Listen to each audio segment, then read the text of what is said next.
समर्थ को नहीं दोष गोसाई, रवि पावक सुर सरी की नाई। चार कौन कौन सामर्थशाली हैं? पहले सामर्थशाली हैं गोसाई। गो मीन्स इंद्रिय, साई मीन्स स्वामी, इंद्रियों के स्वामी अर्थात ऋषिकेश मीन्स विष्णु भगवान। इसकी आगे व्याख्या लिखी है कि जो अहि सेज शयन हरि करही, बुध कछु तिन कर दोष न धरही। भगवान विष्णु किस पर सोते हैं बोलिए? सांप पर। शांताकारम, आगे बोलिए, भुजग शयनम। हम लोग अशांताकारम डल्लफ शयनम, डल्लफ के गद्दा पर सोते हैं किंतु नींद की गोली खाते हैं। अशांताकारम डल्लफ शयनम, शांताकारम भुजग शयनम। भगवान शांत हैं, सांप पर सोते हैं, फिर भी शांताकारम। आखिर क्यों? कहां सोते हैं बोलिए? क्षीर सागर में। बोलिए कहां सोते हैं? क्षीर सागर का मतलब दूध का सागर, और दूध के सागर का मतलब सात्विकता।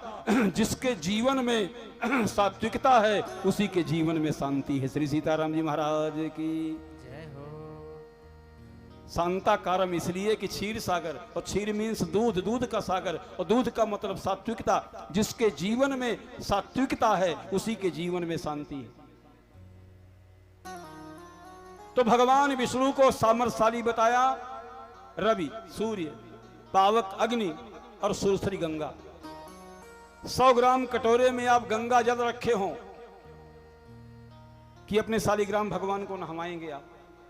अचानक कोई कुत्ता आके गंगा जल को जूठा कर दिया, आपने देख लिया, तो उस 100 ग्राम के गंगा जल से जो कुत्ता जूठा कर दिया उससे आप शालिग्राम भगवान को नहीं नहवाएंगे क्योंकि कुत्ता जूठा कर दिया। और हरिद्वार में गंगा नदी में जाकर सैकड़ों कुत्ते उसी मर जाएं तो भी गंगा जी वह जो हैं हरिद्वार में वो अंशी हैं, और 100 ग्राम कटोरे का जो जल है वो अंश है। अंश कभी भी अंशी नहीं हो सकता, ध्यान दीजिएगा। 100 ग्राम कटोरे का जो जल है वो अंश है, और गंगा जी क्या है बोलिए? अंशी।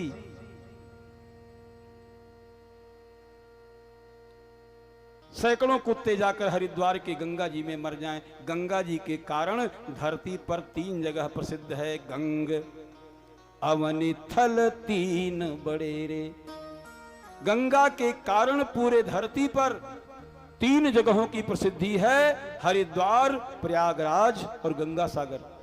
इन 3 जगहों की प्रसिद्धि केवल गंगा के कारण है। गंग अवनि थल 3 बड़ेरे, 3 जगहों की प्रसिद्धि गंगा के कारण है, हरिद्वार, प्रयाग और गंगा सागर।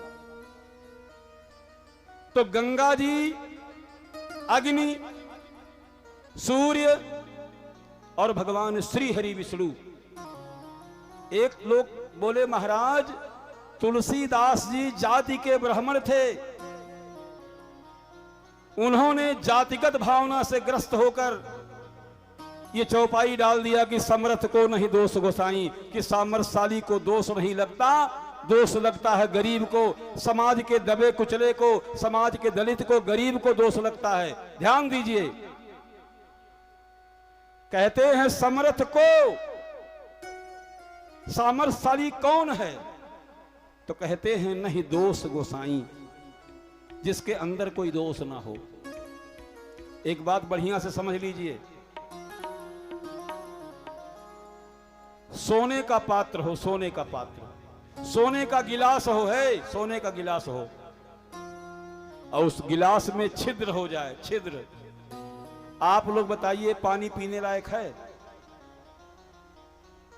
लेकिन जब उस गिलास को आप बेचने ले जाइएगा दुकान पर, तो क्या छिद्र होने से सोने का भाव कम मिलेगा? जैसे सोने का पात्र हो उसमें छिद्र हो जाए तो पानी पीने लायक नहीं है, लेकिन भाव की दृष्टि से जब बाजार में बेचने जाएंगे उसकी कीमत कम नहीं मिलेगी। माताएं बहनें 10 मिनट बैठी रहें, बस आरती हो जाए तब जाइए। आपको बता दें, सोने के लाख टुकड़े कर दो, उसकी कीमत कम नहीं होती। बेटी हो गरीब की तो उसकी इज्जत कम नहीं होती।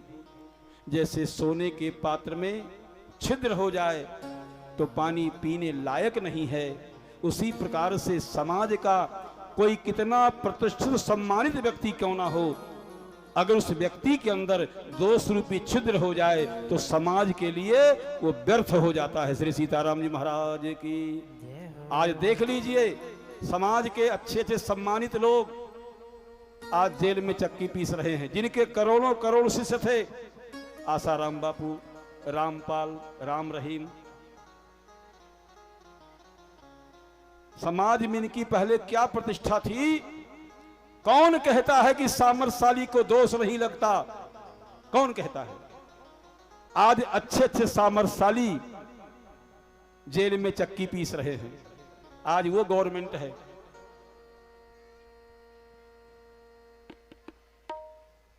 आए थे पराशर जी गोरखपुर में भागवत कहने। हमारे मुख्यमंत्री योगी आदित्यनाथ जी उस समय बैठे थे कथा में, मैं भी बैठा था। और काली नाग की कथा आई, ध्यान दीजिए, काली नाग की कथा आई। तो काली नाग ने भगवान से प्रश्न किया, भगवान सर्पों की सृष्टि किसने किया? भगवान ने कहा मैंने। हम सर्पों के अंदर जहर किसने बनाया? भगवान ने कहा मैंने। हम सर्पों के अंदर क्रोध किसने बनाया? भगवान ने कहा मैंने। हम सर्पों के अंदर ऐसा स्वभाव किसने बनाया कि शत्रु से बहुत दिनों के बाद भी बदला ले ले? भगवान ने कहा मैंने। काली नाग ने कहा भगवान, जब सर्पों की सृष्टि आपने किया, जहर आपने दिया, आंखों में कैमरा शत्रु का फोटो खींचने के लिए आपने बनाया, बहुत दिनों के बाद भी बदला लेने का स्वभाव आपने बनाया, हमारे मुख में जहर आपने बनाया, तो हमारी गलती क्या है? भगवान ने कहा काली नाग, तुम्हारी केवल इतनी गलती है जो तुम रमणक द्वीप को छोड़कर हमारे इस यमुना के कुंड में चला आया। जब तुमने, तुम्हारा बंटवारा हो गया, तुम्हारे लिए हमने रमणक द्वीप बना दिया। जब तुमने देश का 2 टुकड़ा किया, उस समय तुम्हें नहीं ध्यान था, तुम रमणक द्वीप चले जाओ, हमारे देश में, अपने देश में जाकर तुम विष बमन करो।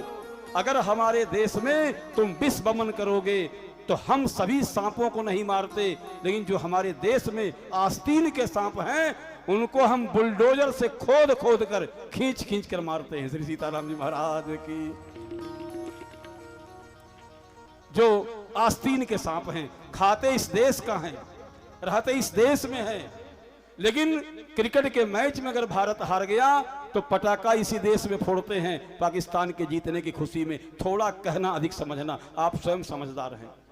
ऐसे जो आस्तीन के सांप हैं, आप स्वयं विचार कर लीजिए, कितने कितने सामर्थशाली जिनके नाम पर लोग हिलते थे, आज या तो जेल में हैं या तो भगवान को प्यारे हो गए। श्री सीताराम जी महाराज की। कैसे हम कह दें कि सामर्थशाली को दोष नहीं लगता? लगता है। समाज के दबे कुचले दलित को ही दोष नहीं लगता भाई।